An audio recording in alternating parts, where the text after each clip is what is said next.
who is able to be here to attend our event on choosing a mentor who's a good fit for you. We will have students coming, I think, over the next probably 5 to 10 minutes, but we want to get started because we want to respect everybody's time as well. My name is Nancy Vilmas. I'm the director for the Career Center, and I was also part of the committee who put together this panel. And I want to thank all of our panelists for being here and spending this time with us. It's very, very much appreciated. And Wiley will be taking over in a minute and we'll do introductions. But I also want to share with you that at 4:30, there is a Navigating the Career Fair event for the Careers for the Common Good Fair that will be recorded. So we will send the recording to all of you in case there was a conflict and you couldn't attend both sessions. So with that being said, I am going to turn it over to Wiley. So thank you, Nancy, and thank you to the 6 panelists we have here this evening. Just a quick introduction of myself. My name is Wiley Dawson. I'm the assistant director for Center for Career Development here at the Hartford campus at UConn. Yeah, that's a little bit about me. But then I want to get right into these 6 amazing folks. So we'll start off. I think on my screen here I have Professor Brittany Yancey, who I'm going to just go through and just kind of do some naming, and then I'll let them kind of tell us a little bit about themselves. You know, what's their occupation and where they go, where did they attend their undergrad? So, Brittany.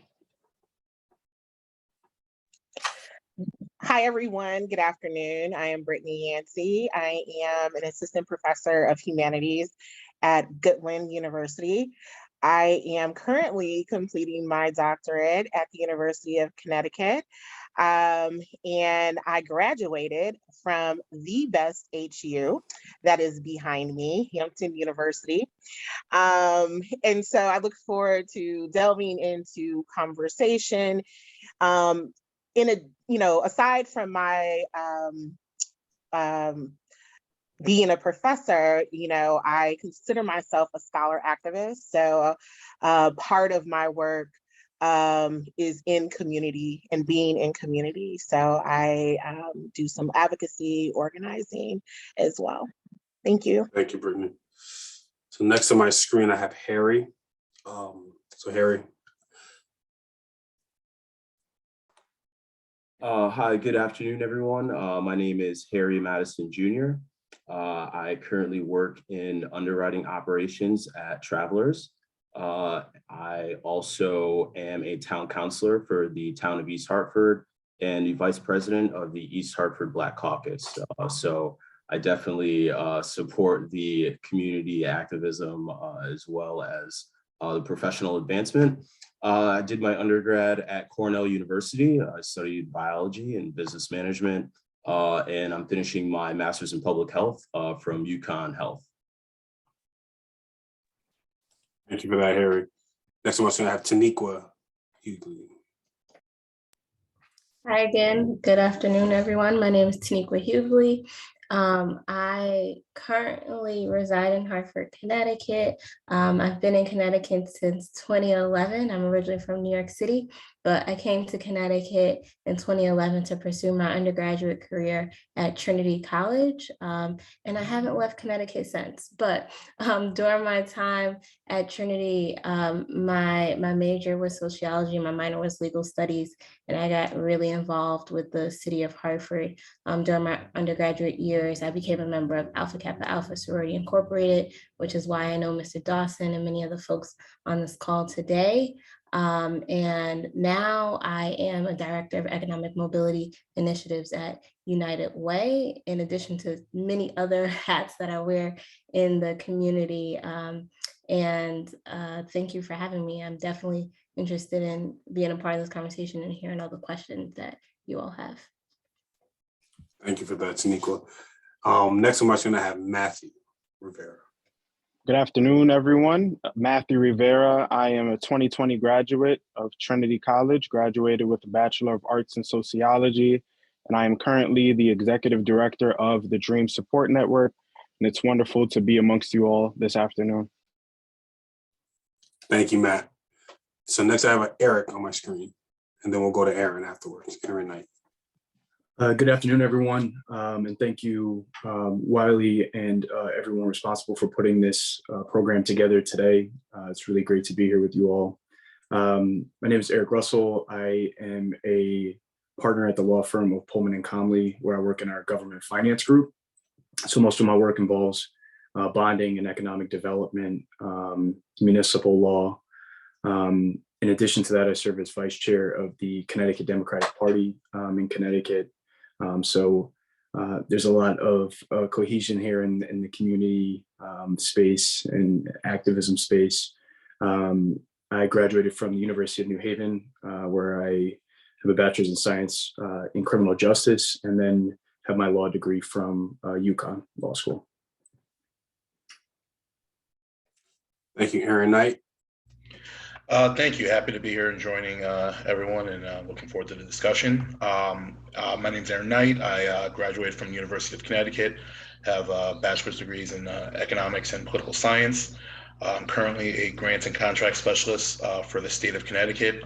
Been with a state employee for over 12 years now. So I'm overseeing and kind of administering our grant funds that are coming to the state from the CDC to support response to COVID-19. I was previously with the Department of Economic and Community Development and business development, and recruiting companies, and administering a much smaller grant compared to the grants I'm working on now. Originally from Waterbury, Connecticut. Grew up in Connecticut, but moved to Hartford about 10 years ago. And one of the things that I got actively involved in was HYPE, Hartford Young Professionals and Entrepreneurs, which is a young professional networking group that undergrads and recent grads definitely could take advantage of in the city of Hartford, and definitely got involved with different activities and networking with nonprofits and different businesses in the city through that group. So thank you again for that, folks. And so to the students here, this is our panel today, and I have 3 questions, one of them that has a couple different parts to it. And so we'll try to get through this conversation, try to keep this more open in our chat today. But my first question for all of you would be, during your undergraduate years, can you describe the impact that your mentor or mentors may have had on your personal and professional growth? And so I'm going to start with Brittany. Thank you. When I think back being at Hampton, I hail from St. Louis, Missouri. So when I got to Hampton, I left leaving and thinking that I was going to be a high school history teacher.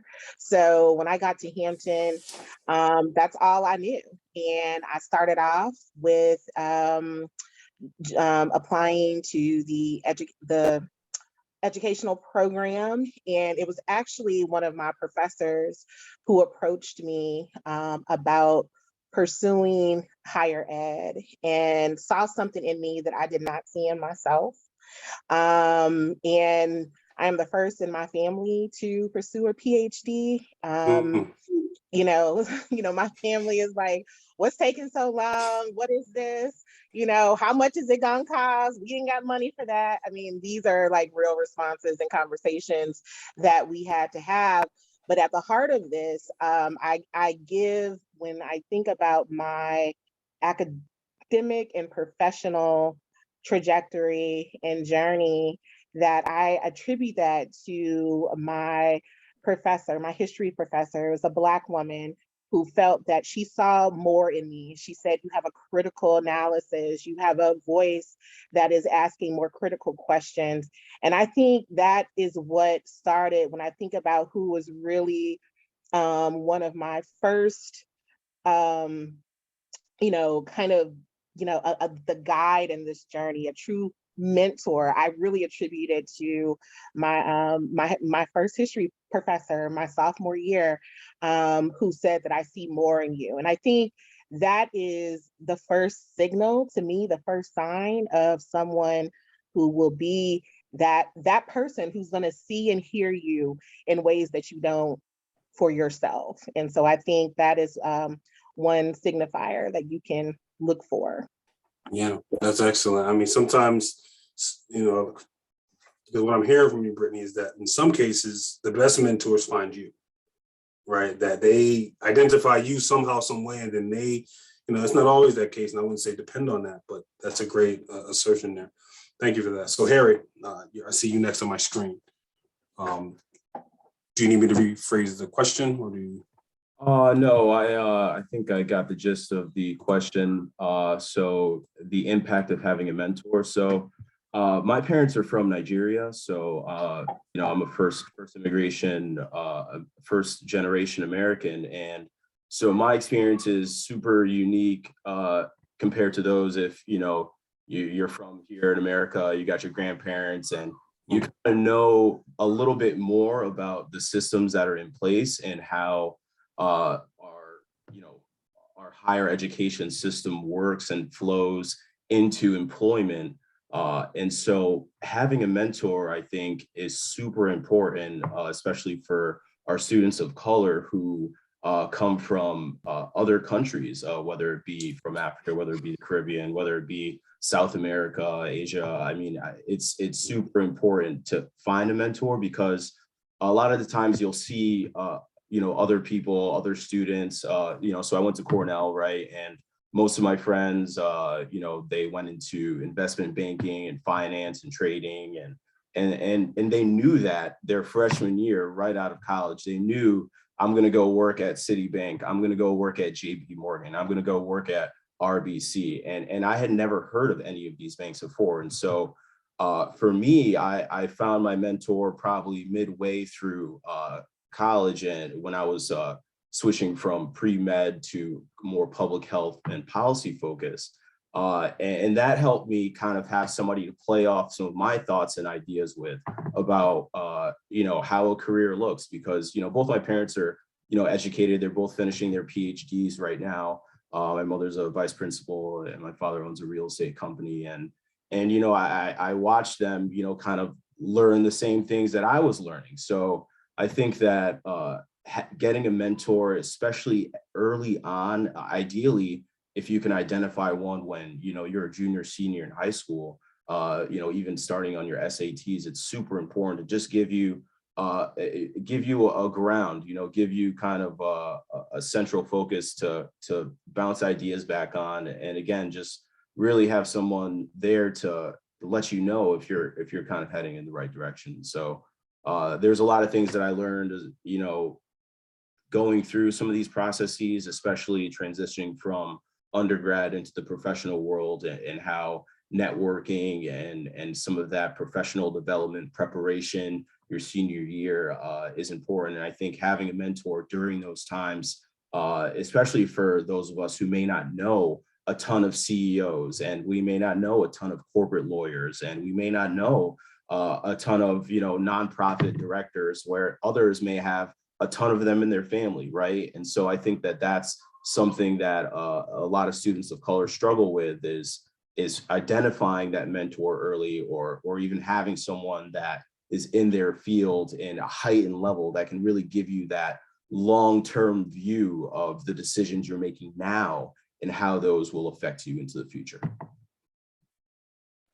And for sure, that's exactly what we talk to students about now. Is many of our students may come into college without having what they call a natural network, right? So it's a very good point, Harry. Taniqua, next on my screen. So for me, it was really understanding that there are different type of mentors, and that there are mentors for different things.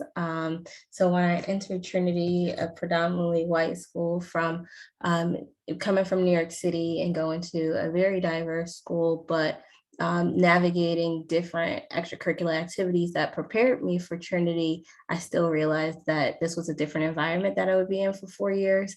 And I needed guidance in those situations, despite, having 4 years in high school of participating in college readiness classes and participating in organizations that, attempt to prepare me for those situations, it was completely different. So I had my academic mentors who was my professor at the time, Dr. Johnny Williams, a Black man from Arkansas, who have been working at Trinity for over 20 years at that point, but then also finding a peer mentor to really help me navigate that student life at Trinity. And it was a Black girl, now woman at the time, also from New York City, participated in different student organizations, was killing it in the classroom, and really just seeking other Black women on campus that would help me navigate that and really understand what the culture at Trinity was like and how to survive that culture, right?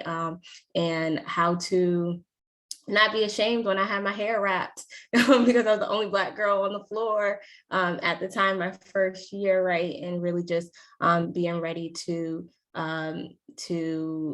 teach others, right? But not feeling like I was a teacher, and really being able to step outside of my comfort zone. And through those mentorship relationships, it really allowed me to flourish during Trinity, and all the things that those mentors had taught me. I've taken it into life after undergrad, even graduate school, and the current workplace. So my advice would be to find different mentors, because Dr. Johnny Williams wouldn't have been able to give me advice on how to be a Black girl in the classroom or how to be a Black girl on Trinity's campus as well. So, just recognizing that not every mentor is fit for every situation. There's a song, Meek Mill's, it's levels to it, right? There's different levels to all these different things, right? And so, and it's not disparaging to anybody. It's just, we need to use people for what we need to use them for, in the same, because they're going to do the same for us, right? So it's just leveraging those relationships. Thank you for that, Taniqua. So, Aaron, I got you next on my screen. Still haven't figured out how to unmute myself, apparently. Sure. So, and getting these questions, in advance, or, as we thinking about what we're gonna talk about, I think back to my undergraduate years, and I didn't have a mentor. I didn't identify as a singular individual person as a mentor, nor was it something that was necessarily on my radar. So, I think I've participated in, discussions with undergraduates before in panels. And I think sometimes it's, don't do what I did, or here's what I did, but there's better ways to, to navigate through your undergraduate experience. So just in general, I think, participating in these sort of activities and working within, career development is definitely the right thing to be doing. So just by being here, you're already taking a positive step towards advancing your career, personally and professionally. So I definitely want to make sure you keep diving into the resources that are available. I got two degrees from the University of Connecticut, but I don't know that I was going to my advisors to kind of help guide me on my next career path. So my focus was, finishing my degrees, and I could see what classes were related to the others, and I could follow that process. But taking a step back and figuring out what your career is going to be, and using the resources that are on campus to you, whether it's just for career development or seeking out mentors, it's definitely an important thing to do. Luckily, I had my parents that I could lean on. So like I said, I'm a state employee. My mother was a 30+ year state employee with the Department of Social Services. My father was a vice president of a nonprofit, first hospice in the country, Connecticut Hospice. So seeing my parents, navigate work in a public sector or nonprofit environment, and having them to be able to help guide me on, what do I need to do for classes or what my career options might be, was beneficial. But there's we talk about different levels, or how do you expand and keep moving forward. Definitely seeking out those additional resources or other mentors that might be able to help guide you is important as well. So, setting goals and having objectives. Mind map, folks, think about those things. Those will help you as you start to kind of plot out these things for yourself. Thank you for that, Aaron. Matthew. So for me, looking back, my mentors all led from a place of potential and not perfection. And what I mean by that is they gave me the grace and the time to grow into who I am today. As I think back, and I even, some of the opportunities that they gave for my professional growth is recorded. And as I look back, I'm like, ugh, I wasn't that good. But never for a second did they allow me to think that, so much to the point where I wouldn't walk into each opportunity like I was more than equipped. So for me, my mentors did everything and anything to make sure that I was always prepared and that I was going to be able to grow into who they saw me to be from the moment that they took me on as a mentor. I could think back to moments where, some of my mentors really trusted me with opportunities that seemed impossible for me. And I could think back to times where my mentors would have me at events, literally texting me, okay, this person knows you're about to go walk up to them, go speak to them. And really just seeing the best in me. And I think, it empowers me as a mentor when I serve in that capacity, because I think in many regards, we sometimes confuse mentors and employers. And although sometimes your employers can serve as your mentor, your employer ultimately has to demand a certain standard from you, but your mentor can acknowledge where you are and build you up to the standard of what you have the capacity to rise to. And that to me is just life-changing. I'm forever indebted to all of my mentors for everything that they've done for me. Absolutely. Coaching and mentoring from a place of, I see this in you and you have potential. Here's your ceiling and whatnot. That's a beautiful, you said that beautifully, Matthew. So thank you for that, man. So Eric, got you on my screen now. Yeah, and I'll try to keep this brief, but I think want to pick up on a few things that people have already said, because I think it was really important, especially in my journey. I was the first person in my family to graduate from college. I walked in, going through the process where I didn't have the aid of my parents when I was applying to colleges. I wasn't exactly sure what path I wanted to take. I knew I wanted to do something to help people, but I didn't know exactly what that looked like. I had the idea that I wanted to go to law school, but I didn't know how realistic that actually was, and wanted to make sure I had a practical path to have a career. And because I wasn't in a position that I could not be an important factor with me thinking about college.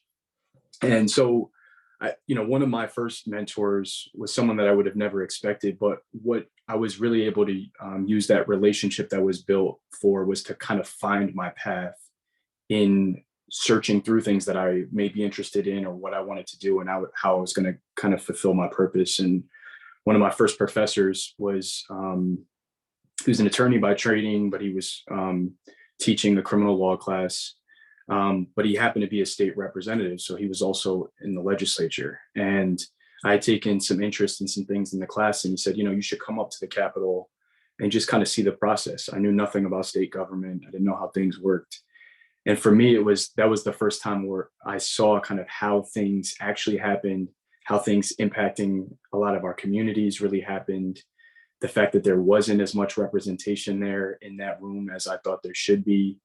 And it kind of not only, I think, guided me along kind of finding some things that I may be interested in and how to get involved. But for me, it was, it affirmed the fact that I was exactly where I was supposed to be, that I could actually chase a lot of these things that seemed really ambitious and, that I was questioning at the time.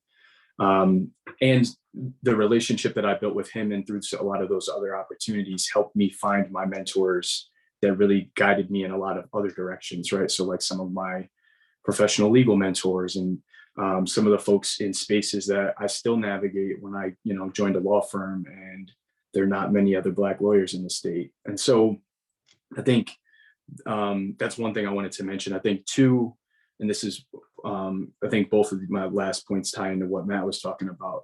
I've always looked at, there's mentors that I have. So people who are kind of there when you need them, you give them a call, you ask questions.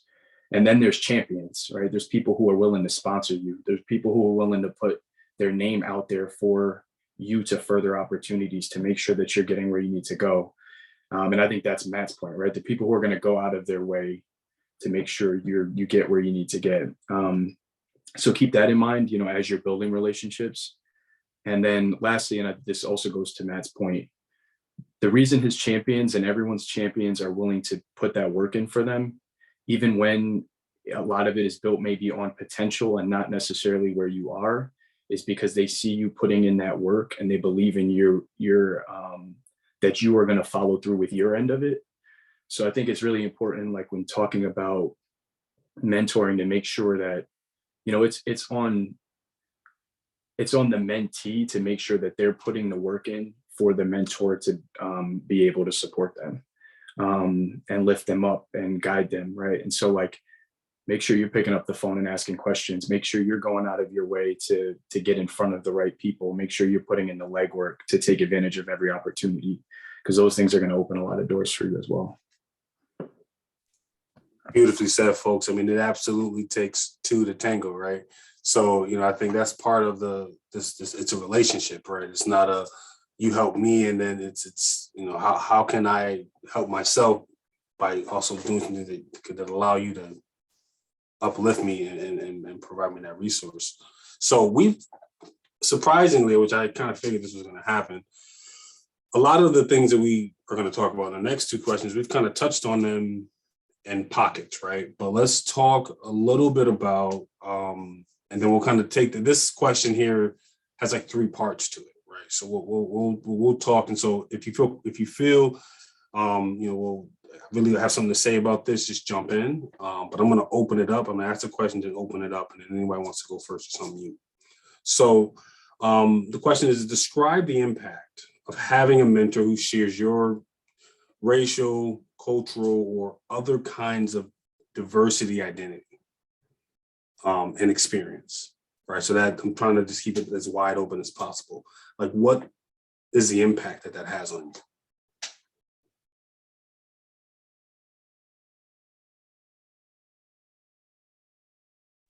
I don't mind starting off. I'll make it quick. I think all of us can say that the path that we have been on, right, that there are not a lot of people that look like us. And I can't stress that enough. I graduated from an HBCU, would not change anything for that. But when I arrived here in Connecticut, it was a total shock as pursuing a PhD. The University of Connecticut, love it to death.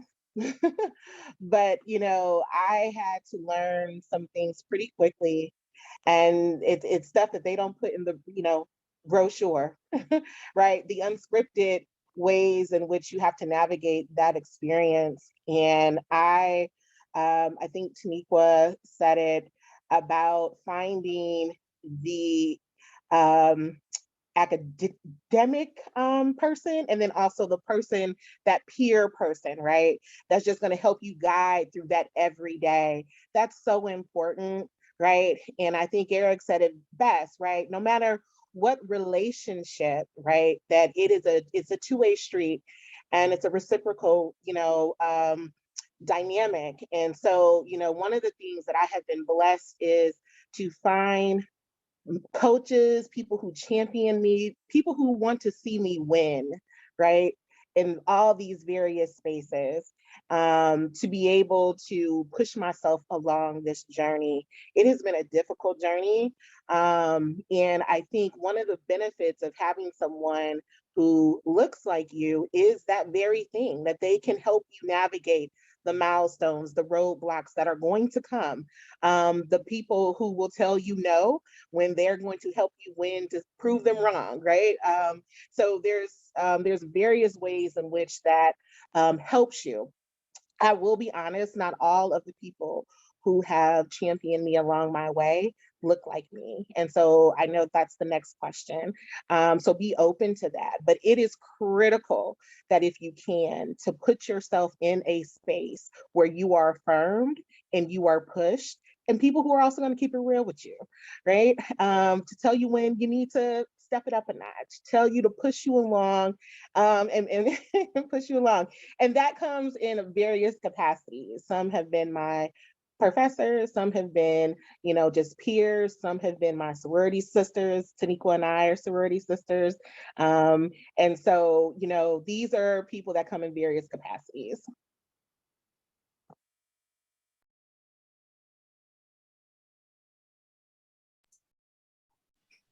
I think for me, not only people that are of the same race or culture, but that are of the same gender, for me has been important.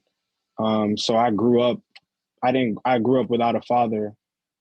So my introduction to mentorship was powerful to me in college, because that's when I started to be exposed to Black and brown men that could also teach me about how to grow into a man, right? So especially, for the young men that are on or that are listening, having men who are in the industry, whether it's an industry that you want to one day pursue or not, you can use that as an avenue and opportunity to learn what it's like navigating it as a man, while also learning some of the other, tricks of the trade that take place outside of, right, the brochures. Like, how do you command and carry yourself in a room, right? How do you also pay attention, and how do you make sure that you stand up for things that may not be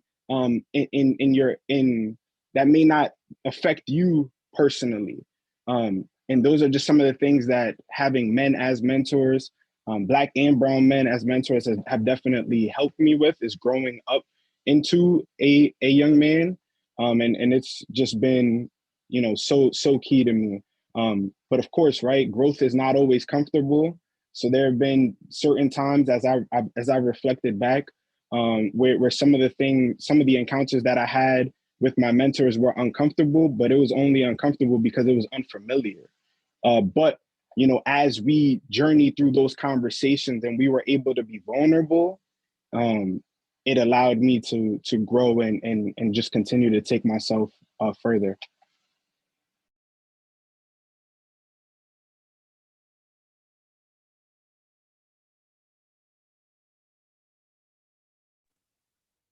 One thing I'll mention is I think it's been important for me from the standpoint of, and I don't know if others, I suspect that it's the case, but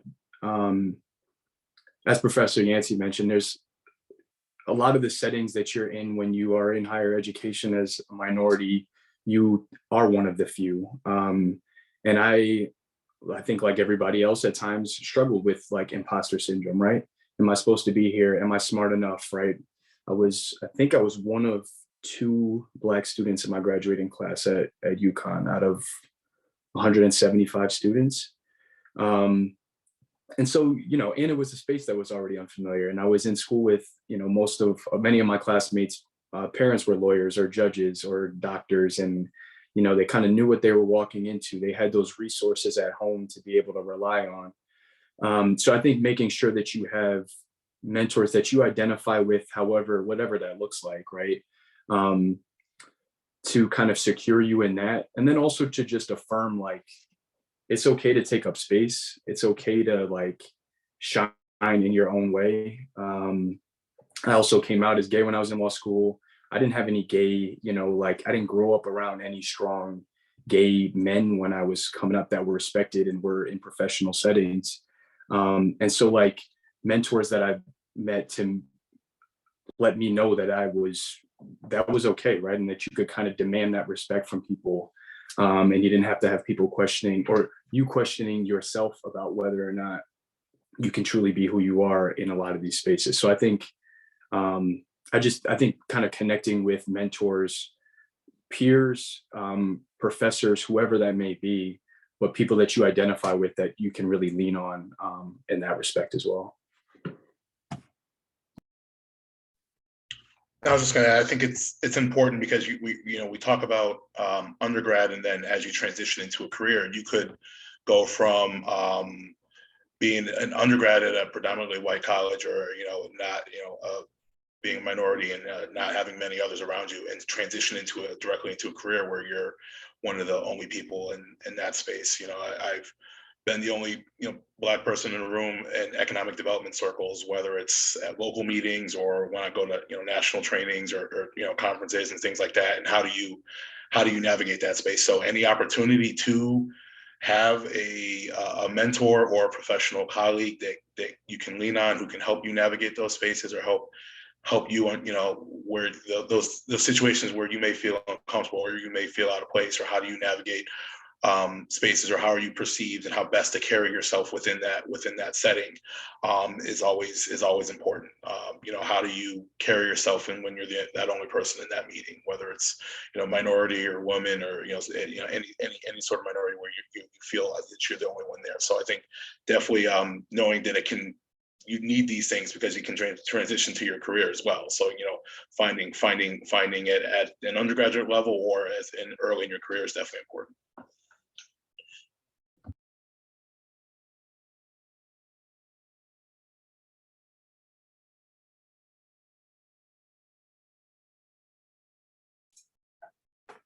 So for those who know me, I'm exercising extreme control, but not jumping in and letting the silence linger. But anybody else?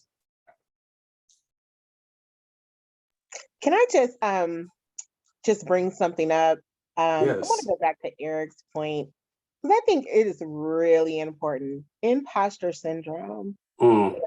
I you know, I'm sure all of us on this call have been there, not even recognizing that we are there. And, you know, that feeling of, am I good enough? Can I do this? You know, speaks to the critical importance of having a team, right? Like you know, it doesn't have to be one person. I mean, even if you have a couple of people who see you in your fullness, in your full self, right? It is so important, because that imposter syndrome is that's a real thing, and I think we don't talk about it enough. But you know, I don't know if anyone else on the panel has had experiences with that. That just really touched me in a very powerful way. You know, I've certainly had people who have told me to my face that, oh, you know, I didn't think that you were right for this. I didn't think you were a good fit. You know, I'm not quite sure if we're headed in, you know, I mean, just complete undermining of who I am, not only as a colleague and an intellectual, right, but even as like just a human being, right, as being a Black woman. And I think that's something that we need to be honest about, right? That these pathways that we're on, I think those who have been in my corner, those who have given me the wisdom, has helped me and affirmed me in a way to say, you know, we're not going to lie to you and say it's not going to happen. It's going to happen. But when it happens, this is how you navigate that. And that's really critical. So thank you for bringing that up. Yeah, that's powerful, Brittany. And I feel, I mean, I've said to folks, you know, time and time again, I'm like, you know, it comes in waves sometimes, right? You know, you could be invited to a meeting with certain individuals, you know, like an open and vulnerable moment, right? I was invited to a meeting with campus director David Hopkins and a few other people, and I'm like, I don't even know if I should be here, right? Not because like I don't have value to add. It's just like I'm here with some of these big decision makers, and I don't know if I belong in this space, right? And so, but then it's like also it's like you step yourself down and you're like, man, but I do, though, because I was invited to be here for a reason. And so reminding yourself of those things, I think, is really important. Shameless plug for one of my colleagues. We write blogs. There's a blog on our website called Conquering Imposter Syndrome. On our website, you just type in Imposter Syndrome, it'll pop up. It's written by Tara Malone. It's a wonderful piece. And I think Tara might have asked me to proofread it one time, and I was taken back by like how honest it was. So thank you for that, Eric and Brittany. So moving us right along. Oh wait, can I do something? Oh, go ahead, Taniqua. I mean, we all attended a college or university, but I also had the opportunity to work at a university, to work at a college, my alma mater, and I'm still involved with the college as well. I think it's also important for these type of conversations to take place and for the faculty and staff to realize that these are real things, right? And to be transparent and honest with students about what they may experience, but also have the resources to help students navigate these situations, because a lot of times, especially students of color, fall through the cracks. And if they're suffering from something such as imposter syndrome, that then rolls on to everything else, their mental health, right? Their academic, their grades, and whether or not they stay at the institution. So it's really up to the colleges as well to ensure that each of their students have access to resources and also help students address those issues that they are facing. So whether that's like the career center having these specific conversations as what does imposter syndrome look like? Do you even realize what that is? Do you know what that is? And connecting them to mentors that look like them and that will be able to help them navigate those situations, especially a first year. I can imagine it's hard for them to even think about what they want to major in, right? So really just helping students as soon as they come in the door with that step-by-step process to help them navigate those 4 years. And I was gonna just circle back on that as well, the original question regarding the importance of having a mentor, that has a similar background as you. And I think that this is exactly why it's important to have those types of mentors, because quite frankly, just to be honest, I mean, I work at Travelers and, they do all their diversity stuff and DEI, here we go. But I mean, I'm a numbers guy. So, I just look at what's actually going on and it's mind blowing, right? I work in a department where there's no minorities in leadership at all in the department I work in. And actually it's half of what it was before the pandemic. And so at the end of the day, right, like these are things that are going to happen, but there may be other things that are in your life. Like I sit on several different boards and leadership roles, right? And I'm sitting right next to, I work at Travelers and I'm on a board of directors, and the other Travelers employees, one is a vice president and the other is a senior vice president, right? So you're thinking, this is an organization that recognizes my skill and what I could bring. However, you may not have that reinforcement, let's say in the professional world, or let's say in the educational realm, right? So I think that it's important to have a mentor because that has a similar background to you, that has similar experiences that you've gone through. And, on the racial lines, it's just a reality that we deal with here in America. So I think that it's just important based on just the facts of life. And so I think that having a mentor can really help you navigate through these things, because at the end of the day, I was just at that UConn game on campus, and I mean, I live in East Hartford, right? And I mean, I just want to say there's like no Black people there. I mean, it was crazy. And I was just like, this is UConn, right? Like look at the players they're coming to see, right? Like it just, these are the types of things that I think don't really click in actual society. So it's important to have these conversations. And, I'm one to not say to rely on maybe the workplace or your school to provide that, but I do know that there are resources in those locations. So, back to Eric, go out and get it if it's there. But again, I think finding somebody who can really relate to you and what you've been through is super advantageous, especially early on.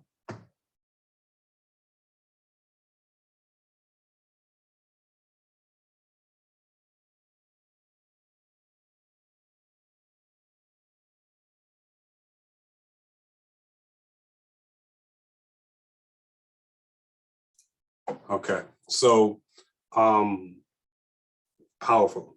To be very honest, I was hoping to get real, right? And I'm happy that you all are here to kind of provide this kind of context because it helps. So looking at the time, I got one more question for you all. And this is kind of comes to the heart of it, right? It's in the title. So, and we'll do the same style. We'll just open it up. how did you select, I mean, we talked about this before, how did you select a mentor as an undergraduate student? And what, I mean, like we're talking about this, but what recommendations do you have for students? So maybe we could take that second part, right? I'm a student, I'm looking for a mentor. What recommendations do you have for the student looking for that mentor? I think it's like real quick. It's just like Eric said, you got to do the legwork. And I think Matt touched on this too. You got to do the legwork. And I know it's especially hard for students of color, depending on the background you come from. It could be an extremely traumatic experience going through undergraduate, especially that freshman year, and the different types of shock and culture shock that you may experience. But I think that the opportunity cost of finding a mentor is there. And I think that putting the legwork, developing like kind of just the vision may not be perfect, right? But doing something, figuring out, okay, you know, what is my 5-year or 10-year plan? You know, what am I interested in? You know, if you're interested in something, type it in Google, see what type of roles that have to do with what you're interested in. Actually, the job role and see what's their day-to-day. And then you can take that information back to your mentor, and then they can use their experiences and apply that to the work that you've done and really build up that work for you and really place it back into your hands. And since you've already kind of got that experience of you know, kind of just really digging in, because at the end of the day, it's just going to be harder for minority just in America. That's just, you know, how it is, honestly. And you're just going to have to work harder, and you're going to have to fight harder for the things that you really want. And I think showing a mentor that this is something you want, it really goes, I think, you know, leagues for your professional development.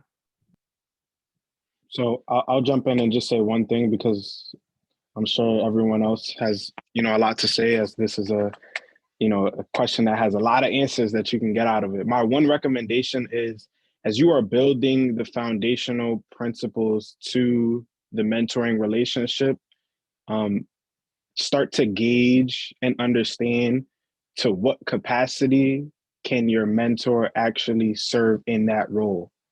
I have mentors that I can call every day and not even have anything to say. I have other mentors that I have to come with them with a concise agenda and show them exactly how they fit in. I have other mentors that I can just come and just pour my whole life out to. I have other mentors that I call when I need something, right? Gauge their level of commitment and their capacity. And when you start to meet them at that, oop, my light shut off. Hold on. When you start to understand that, what that allows you to do is you don't cut the wire on solid relationships because you're like, oh, if this person just doesn't answer every single time, then they don't care. That's not the case, right? A lot of these people really want to help you, but they just have a lot of other people and things and obligations and priorities that they are tending to, and then their own life. And I think early on with mentoring, I would get caught up in my feelings about some of my mentors. But over time, I just started to sort of gauge what they could and could not do, meeting them there and leading from that place. And I'll just jump in to add on to Matt's comment. I think, you know, making sure your mentor, knowing what they can give and can't give, and what their availability is and what their access is definitely important. One of the things I wrote down earlier is like-mindedness. You know, having someone that you know either thinks like you or can understand where you're coming from and can help serve in that capacity, so that they can process, you know, they can process your feelings or what you need or where you're at in life. And you know, not being, you know, we definitely need to have resources to help, you know, minority students, Black students advance. And it is beneficial to have someone who may look like you or may think like you, but also don't, I think Brittany touched on this, don't be locked into that's the only resources that are out there for you. You know, I would say Matt talked about, there's a difference between your employer versus a mentor. And you know, I think in some circles you want to see an employer or someone be a champion for you and within your work environment. I think one of my probably greatest kind of professional disappointments is the people who look like me, or the Black and brown people who I reported to, weren't able to serve in a champion capacity, or either for one reason or another. So being accepting of that and knowing that I need to find champions elsewhere is kind of how I've kind of, you know, navigated in my professional career.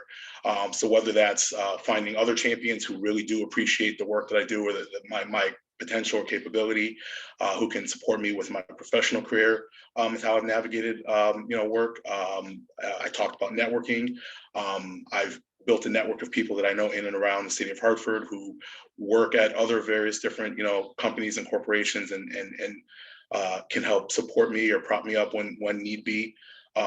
Just this week, my sister mentioned there was a job she was interested in, and I happened to have crossed paths with somebody from the city of New Haven who works in that same space, and tried to make that connection.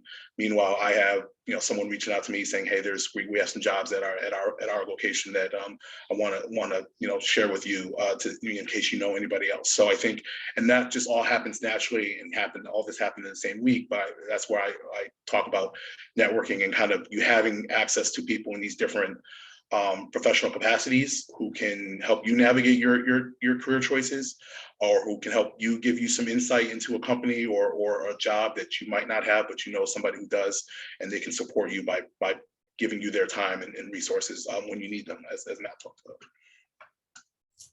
Yeah, and I'll add to that. You know, I know we all shared some minor experiences and major experiences that we've had at predominantly white institutions. But, you know, just taking note that may not be your experience, hopefully not, but we're preparing you for when it does happen, because it is highly likely. But something that Brittany, Professor Yancey said was that not all of her mentors identify as Black. So, you know, also being open and willing to find a mentor outside of, you know, your industry, or outside of your race and outside of your gender. Not all of my mentors are Black folks either. So also tapping into their network and learning about how to navigate their world as well. And, you know, being at UConn stores, you all kind of in your own area, in a designated island, but step outside of your campus, right? Find a mentor in the city as well. Find a mentor from your hometown, and just being willing to network. Like Aaron said, some of my mentors have come from me networking in the city. So not being scared to network and connect with folks, ask questions, right? You never know where a small conversation can take you, but also being willing to talk to your professors and other students about their experiences, because you never know what can come of that. I think I can say I found my mentors through networking opportunities, at least my current mentors. And I didn't know them before. I've probably met them at an event or something. Like, actually, yeah, I think I met them at an event. But really being willing to put yourself out there, because at the end of the day, a mentor may find you, you may not find the mentor, right? And I think that's what happened with me with one of my mentors. So just really being able to be open to new experiences and not designating yourself in a box. Yeah, I will build on Taniqua. Like I said in my first example, my professor came to me and she said, there is a scholarship program that you should apply for that's interested in investing in those who are interested in going into higher ed. And I was just like, that's not me. And she was like, it is you, and you're gonna apply. And, you know, it changed the course of my life. And I wouldn't take it back for anything. But one of the things that I will say, you know, now that I'm here in Connecticut, I'm in my career, right? The being able to meet people just out and about random events, things that you probably may not be interested in. Like, you never know who you are going to meet and how that is going to perhaps impact your life. So be open. I can't stress that enough. But one of the things that I would just leave you with is to start with yourself. Really just take some time to think about who you are, what you want, what's of value to you. Where do you see yourself? Just start with yourself and realize that you are the driving force behind all of this, right? We're just here to be the resources to push you along your journey. But you really have to start within yourself. And a lot of times, sometimes we miss that. And we are interested in people pouring into us and, guiding us in a certain direction. But it really does start with you. And know that you have the capacity to direct this, ship. So please do that. And please use us, right? I expect to hear from some of you if you feel that, you like to work with me, or, I can support you, email me, right? And do not call me Professor Yancey. It's just Brittany. Like, I don't know why everybody's being all formal on this panel. Like, you don't call me Brittany in any other capacity. Like, Professor Yancey in any other capacity. So yeah, just, know that we want to see you, like, win in all capacities. So just know that you have the capacity to control your ship here. So.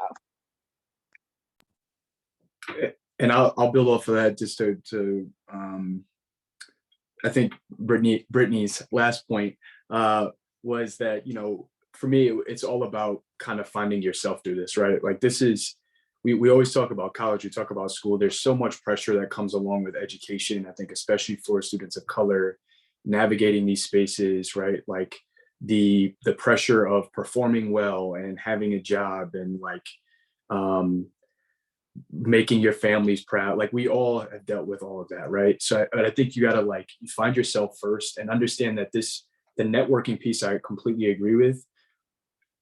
All of my networking and the relationships that I've built that have turned into mentors have been because they've been genuine relationships that were built. And a lot of that is built on the fact of like me being fairly comfortable with who I am, or being comfortable opening up about things I'm not comfortable about, right? And finding people who are willing to kind of reciprocate those things. So like, be out there, be willing to have conversations, as was mentioned, with your professors or people you meet at events. Invite somebody out for a coffee to get to know how they landed in their career, or how they navigated their education. Those are going to, and believe it or not, most people out there want to invest in you. They want to help bring other people up. And it's not just mentors of color. I mean, some of my mentors, my biggest mentors, have been white men and women that want to see people grow and have opportunities, and or they're in these spaces that we're all seeking to get to, and they realize that that it's unfair and that it shouldn't look the way that it does, right? And want to be a part of changing that in a positive way. So, be willing to put yourself out there, work to build genuine relationships with people, and it's going to go a really long way for you.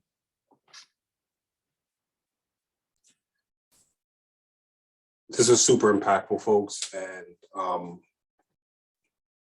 I am indebted for your willingness to just jump on this in the middle of what we're all going through. And I appreciate your honesty, your vulnerability, and how you were able to share this message, because these are all the things that many of us all share.